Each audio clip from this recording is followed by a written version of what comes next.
In the last section that we worked on, we talked about solving percent equations using the proportion method.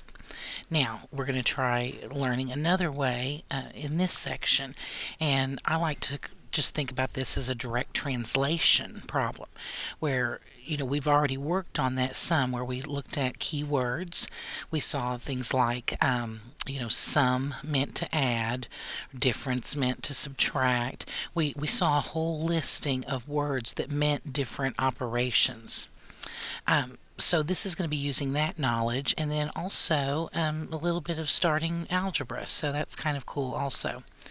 Now, in order to work problems using this translation method, we need to remember these three things. First things first, we don't work with percents.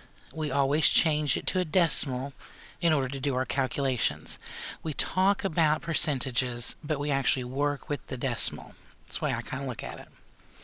Okay, the second one that we need to keep in mind, and this is one we should already know, the word is means equals. We actually have seen this before in our translations. Also, another one, the word of means multiply. So we need to keep those things in mind as we go through working these problems. Alright, so let's do this. Our first problem says 25% of 1,080 blood donors. So what we're going to do is we are going to literally translate this word for word. 25%, we need to change that over to the decimal, 0.25. We talk about percentages, we work with the decimal. Of means multiply. 1,080. So we're looking for 25% of 1,080 blood donors. Basically, they didn't finish it out, but we could write on there is what. So finishing that out, the word is means equals.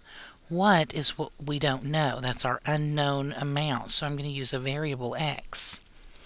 Now this says we need to multiply 0.25 times 1,080.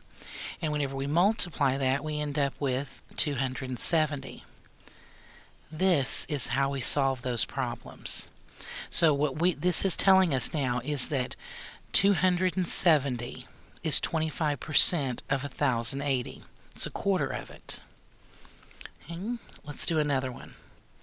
This one says 12.4% of 8,300 meters is what? We want to find out what that equals.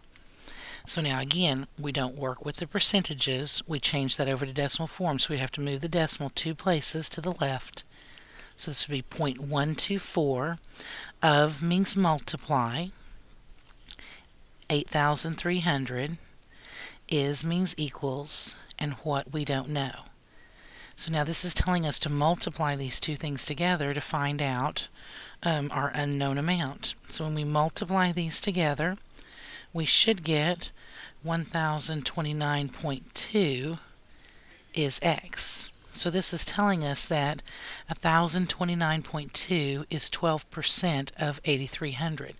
And again, thinking about this logically, that does make logical sense because 12% of this number should be much smaller, and that is.